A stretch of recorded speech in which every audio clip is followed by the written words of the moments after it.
Today's video is about boundary and boundary setting, or I should say boundaries and boundary settings. It's a very important topic for all reals. And we know that in this game round, there is a huge influence from the MK Ultra programs. Many are not aware they are or have been part of these programs. And that explains a lot why they are accumulating trauma or not able to integrate their trauma faster that it's kind of accumulating. And they are also trying to explain a lot of their trauma through the lens of mainstream psychology, through the lens of understanding what happened in the daytime reality, while you always are gonna hit a wall when you do that, and you're never gonna be able to make sense of your experience here. So boundaries are physical, they can be relational, emotional, spiritual, psychological, they can be psychic as well. And being able to set boundaries is very important here to protect your energy if you are spirited, if you have this connection to spirit, because of course you are this huge battery, this huge bright light.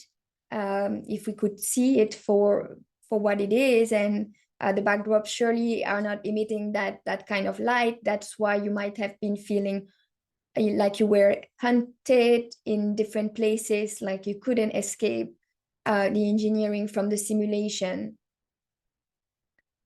Boundary setting is certainly one way to preserve yourself from deep exhaustion, physical, but also spiritual and emotional, because this exhaustion is usually caused by handling.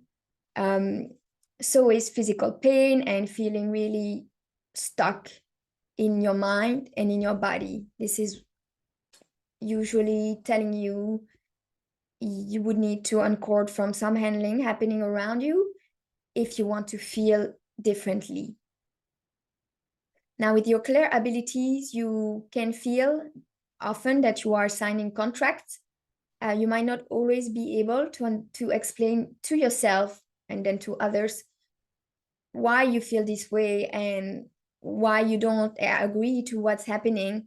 So sometimes you're not able to explain to yourself first what's happening when your boundaries are being intruded on. Now, a boundary doesn't need to be verbalized to be active. It can be set psychically. It can be set energetically. It can be set in silence. It can be set in different action that you take to retrieve your energy, interact less. And especially with handlers, you're not always going to be able to explain because usually they are being used heavily, and they are usually, it's very rare when beings are conscious that they are a handler or playing that role. Even when they have signed agreements, they are not fully conscious of the extent of what they are being used for. Now, when a firm boundary is being set, you are not playing the mind game anymore. It can become disagreeable for others around you because the old game is done, and that was a chapter that is over. So there is a kind of recalibration in your reality. Many adjustments are going on, and some beings will not be able to get what they want as they used to do. And it shows that there was a hidden kind of currency, and that currency also was part of your energy, and you were signing also agreement to being kept on being used the way you always had been. Now, for example, when you feel blind compassion, especially connecting to the operations, we all have been there before deeper layers of deprogramming. But for example, remember some big operation, you know, in 2001 that really affected our reality. Well, if you were like myself, blindly empathizing with what the media were showing you, you were being courted heavily for your energy if you were real, because you were not applying any type of boundary between you and what you were perceiving on your screen. So you can be alone and still sign a lot of agreements by what you are choosing to link yourself with. And it's important to not fall for this blind compassion, especially for these main operations that are involving a lot of simulated beings. They are all engineered for the impact they will have on the psyche and emotions of the reals. Now, I think a lot of us have been there where you find yourself spending 1 hour, maybe more, with someone, and you didn't really know how to extract yourself from that exchange. So you stay way longer than you intended. And a friend of mine even said that he would even, when the exchange was kind of coming to an end, he would kind of ask a question, and then he was again for another round. Well, that question, usually it's your people pleasing alters that you know, want to make the other feel good, and you don't want to hurt their feeling. And these person most of the time are not spirited. So we see the irony of putting their needs before our own. So we all been there. And I think we've all worked also a lot to be where we are today and avoid being stuck in these kind of situations, right? It might still happen to different kind of extent, you know. You also have to trust to know when the energy is open and when it's closed, and when it's the time for you, you know, for you decide for yourself to shift the energy of what surrounds you. And it's not a rejection, it doesn't involve other, it's just you knowing where your spirit is kind of calling you to pay attention. Now, you know, in my early 20s, the MK Ultra programs were so thickly active in my life. I was tiptoeing when I wanted to unsubscribe from some newsletter. It was difficult for me to excuse myself for a moment. You know, I didn't really know how to extract from a moment and be in the center with myself and of myself. And I was usually too concerned about how others were feeling and how they would be feeling, you know, just a lot of codependency in the field and so on.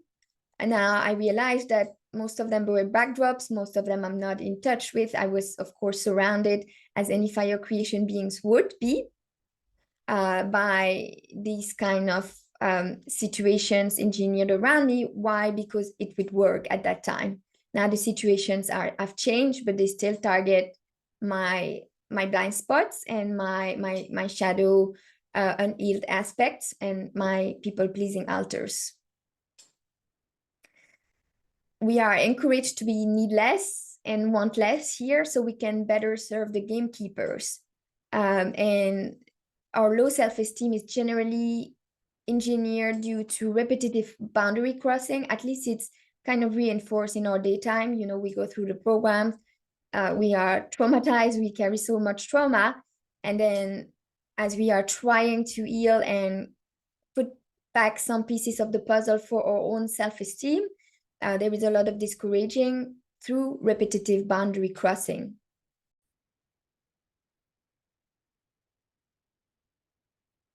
Now, in the past, for me, it was really hard to verbalize sometimes that I would not join certain people, certain beings, because I just didn't feel like I was belonging there.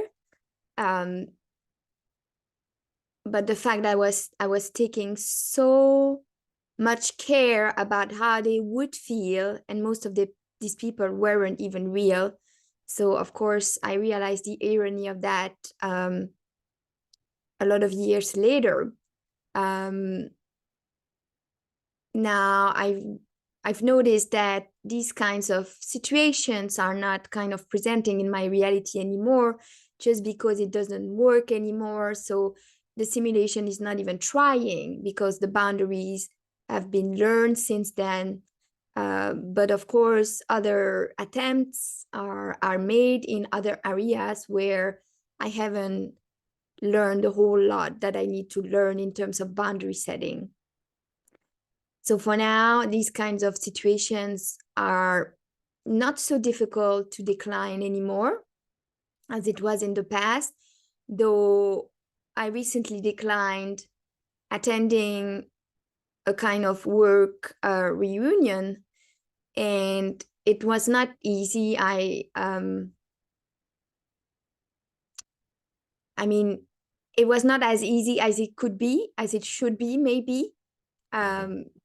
So this indicates that it can trigger some programming, maybe guilt or some access of your people pleasing, or maybe you're fearing or anticipating the reaction that you're gonna have to face, and that this anticipation is not something nice. It's people who in the past have been kind of pushing you or saying, just reacting a strange way when you were setting a boundary that didn't make you feel as comfortable as you could, right? So an important thing about boundaries is that they can only be set once we have become aware of our own needs, right? And where they begin. And sometimes because of the MK Ultra programs, you haven't had that time to really localize where you are, and you can have a lot of dissociation. Your alters can be pretty active, so it's not always easy to identify. Sometimes you cannot be aware of where your boundaries begin straight ahead, and you will become aware of them later when you feedback with yourself. It's a certainty that the MK Ultra programs are leaving us kind of unassertive, are encouraging that, and you have to kind of relearn from the early beginning. So it explains a lot. Now, when we are not able to express boundaries in words, which can be the case, which has been the case for me in the past, way more than now, it's sometimes necessary to adopt an action that will kind of be understood as a boundary setting without words.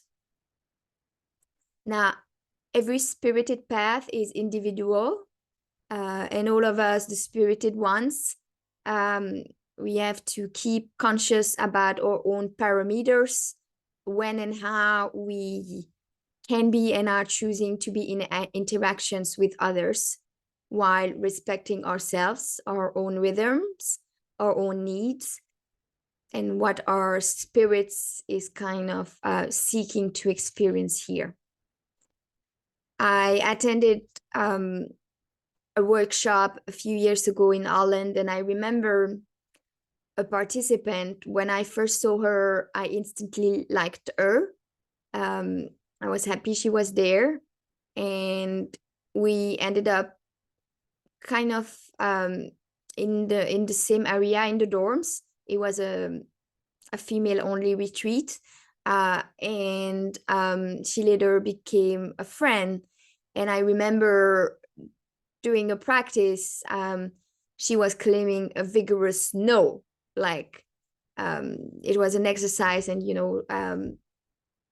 it was a moment, it was a ceremony, in fact, and she was like, a few times she claimed that vigorous no, and I was really impressed. It was, I don't know, maybe 6 years ago.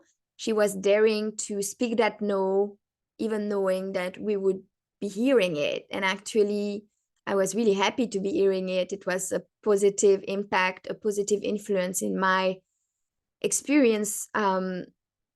So it was really, really nice, and really she was daring to claim and set a boundary. And at the time, I wasn't sure I could picture myself could like being able to be doing that, but now I sure can. So an interesting thing about boundary setting is how is my boundary setting being received. Handlers tend to make you feel guilty for setting boundaries. This way they are being used due to their own programming or who they are at the core. They are being used as agents by this cold containment system to discourage your own process of protecting your energy and of keeping on integrating your spirit. It's a part of the engineering that we have all around us. I noticed that when someone needs to put boundaries and more boundaries in relationships, it's kind of a red flag. It generally indicates that you are dealing with a handler, and that you might not like the triggering that is happening or the distraction sometimes. You know, a lot of people who don't have a lot of understanding about mind control are not entirely conscious of how they can be used for distraction, and especially when they are not willing to address their sabotage layers. So I noticed that in, you know, most of my relationships, I don't need to set that many boundaries. For example, I remember that I set boundaries with someone that was a handler, that, you know, I would only be available that many times a year. And I kind of was drifting away from being available on the phone for him or things like that, because it would last for hours. And I just felt that what was happening was not true, genuine, and it was also triggering my alters. I noticed that once when we were like walking in the woods together, because of some parts that were expressing, and I didn't like that. And he was actually a handler from when I was very young that I reconnected with later. So it was interesting to experience it with my no self. Now, people who do not respond well to boundary settings are generally not your real allies. Many are handlers, and your boundary setting can trigger them. Now, a boundary setting, it is showing you a limit, making you aware that you are intruding on someone's territory. If someone is kind of setting a boundary with you, the question is, do we really care and have love for the other person? If we have, we will generally work on our ego and put ourselves in their shoes. But for beings who have no empathy, they cannot really do that. So you're kind of facing a dead end. They also can be carrying that frequency of invasion, interruption, and constant slight or not so slight triggering by subtle invasion of your boundaries. We can say it's like kind of a boundary crossing handling signature.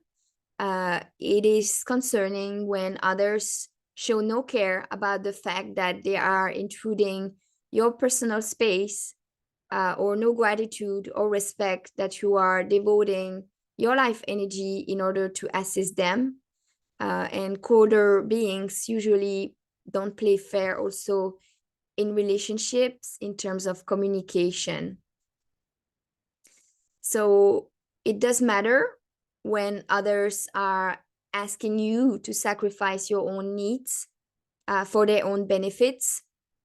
The Draco race never talks about how they have crossed your boundaries. They tend to count on you forgiving or forgetting what happened.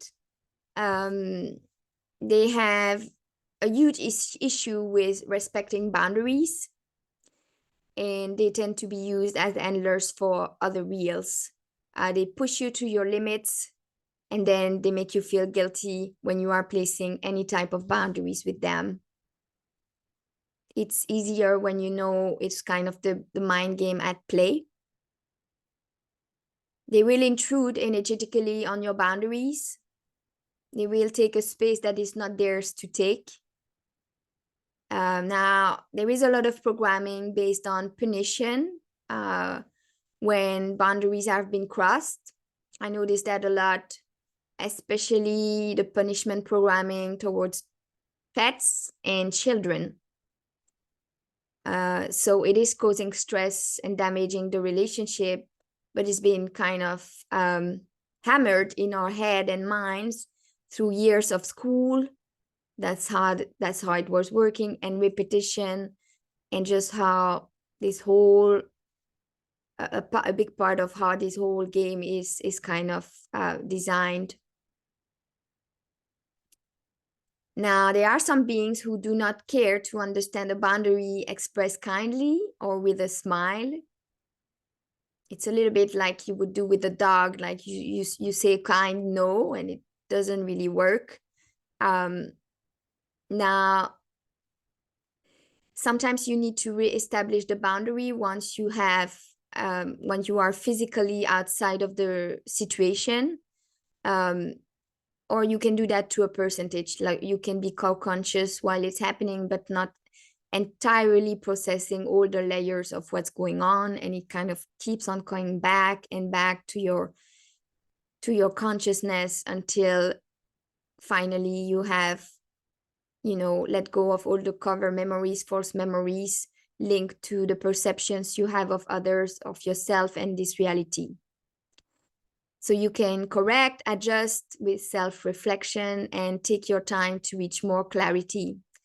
That is definitely our right, and we can make space for that. Now, Gangstalking is a great exercise to practice boundary setting.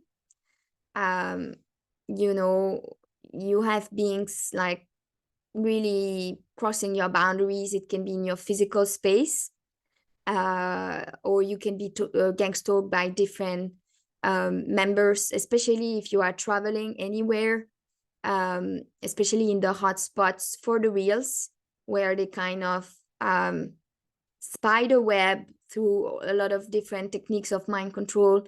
They create this kind of image about a place, and that's how a lot of reels are ending up there.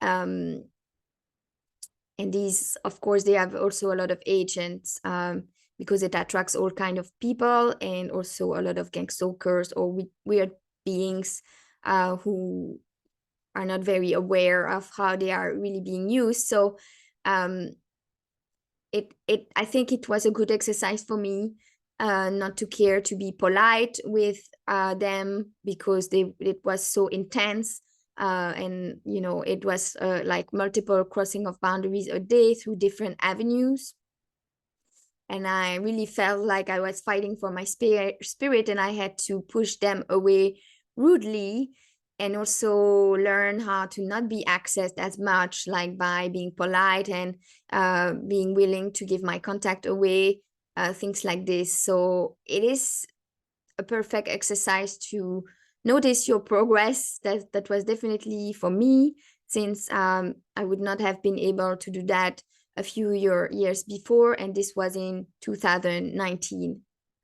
Now, when your boundaries are crossed, it is harder to be clear about what you want to decide for your own life. Now, sometimes it happens twice the last year.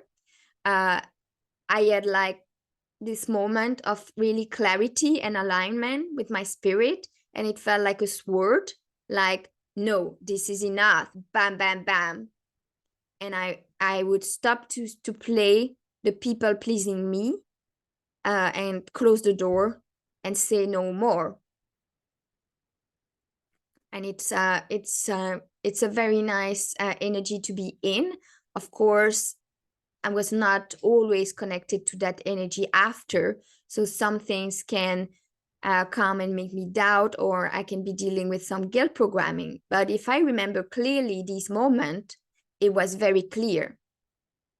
And actually, one of these moments also happened quite recently. And it's about which energies I allow or don't allow to repress me, intimidate me. And by that, I mean dark ET faction groups hiding behind puppeting different individuals, right? So I know who I'm dealing with, even if the beings are not as conscious. And I've seen the fracture as well. So I saw the entry point of how they are being puppeted. Having poor boundaries tend to be keeping us on lower timelines than we could reach if we were a bit firmer.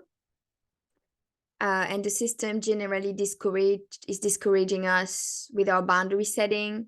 It's a great threat. That's why it's so discouraged and entangled with guilt programming and shame programming and different things. Why is it that important? It is because you are breaking contract and agreement in your 3D reality, daytime reality. You are closing door and entry points of how you are agreeing to be harvested and programmed, and from which part of yourself you are agreeing to be functioning. And by that, I mean your programmed subpersonalities. By putting boundaries, you also protect beings around you that you like, that are spirited, the real ones. It can be your pets, your children, your partners. You are protecting them from some layers of handling that they would have to bear with, whether they are conscious of the handling or not.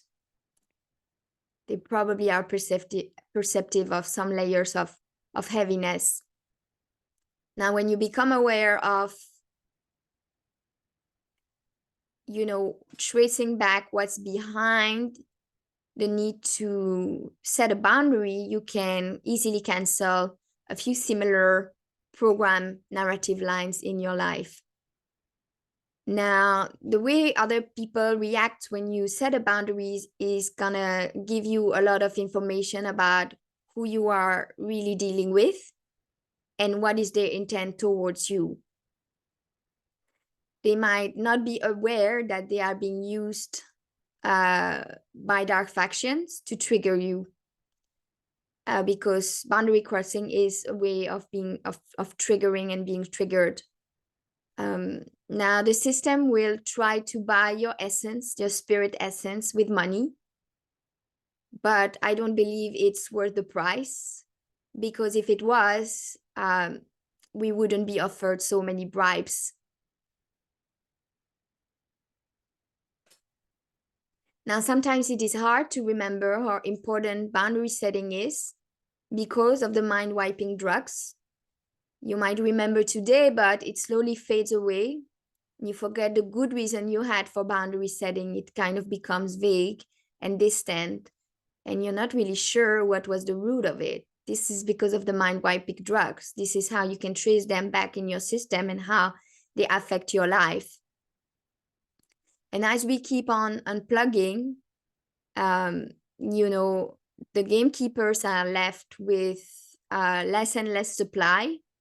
They are left needing to reinvent more elaborate forms of mimicking organic creation in order to find ways to steal our power away once more. And when you cut a cord of supply, there is often a tentacular kind of reaction from the system, which will come and test the solidity of the newly established boundary. This is a proof that it does matter infinitely. Now, it's rewarding to consciously be choosing to share with others who are intuitive, perceptive, and you can respect and encourage your true core spirit self to anchor more and more here.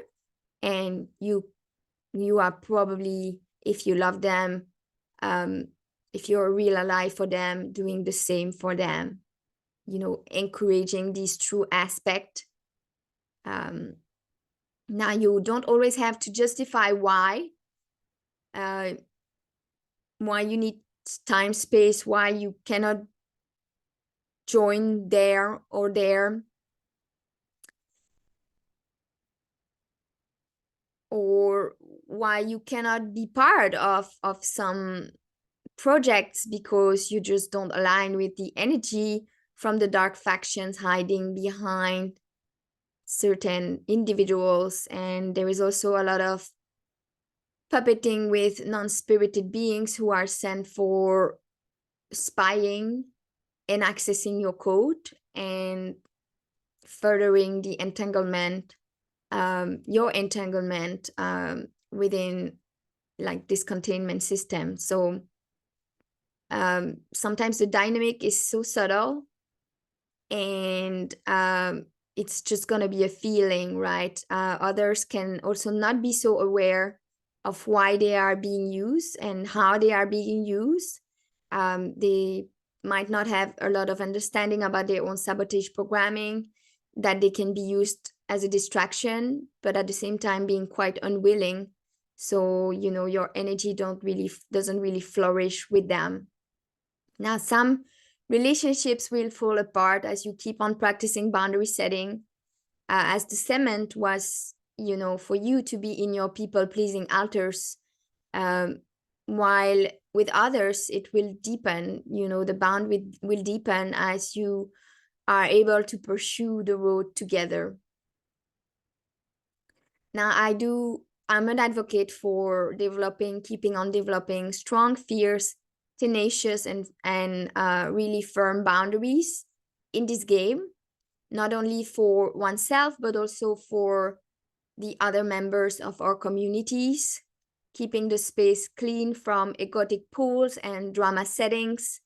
You know, when there is repetitive lack of accountability and lack of responsibility, when there is repetitive gaslighting, when you are setting any type of boundaries, these are other mind control techniques from the programs, and they are dangerous for what they do to our minds, body and spirit, and they just are sending distraction and some energies, I do believe, are best left at our doors.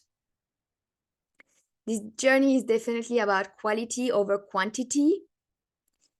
And even if you cannot explain straight ahead why you need to put a boundary, that's okay. I tell myself it's okay to trust myself, even if I'm not sure. Even if I'm not sure to be able to explain why. There is always a reason. That sometimes it takes a bit of time to unfold and keep on unfolding. Usually your clear abilities are perceiving hidden contracts and things that are going on.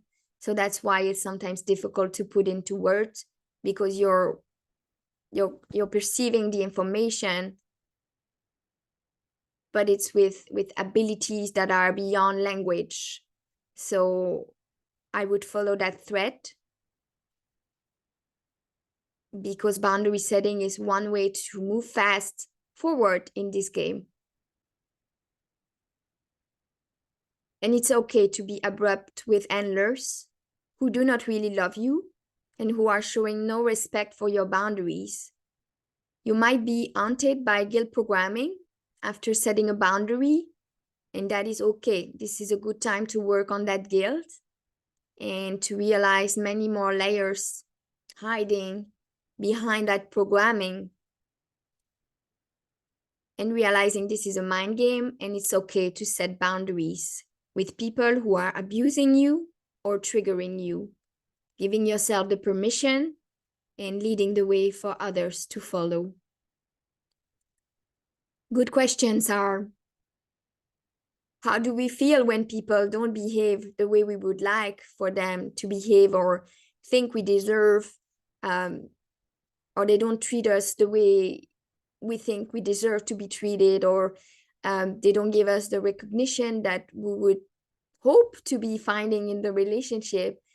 And what happens when we don't behave the way they would like for us to behave, and they don't always understand why we are doing certain things, and the reasons hiding behind that. What is there left with all of that? And that's where you find the truth and some genuine aspects in relationship. When you can navigate not fully understanding others, but still giving them the space to be, and when they can do the same for you as well. They would have this respect and this growing care and this growing friendship, this growing love. This is part of the big revelation and the great revealing.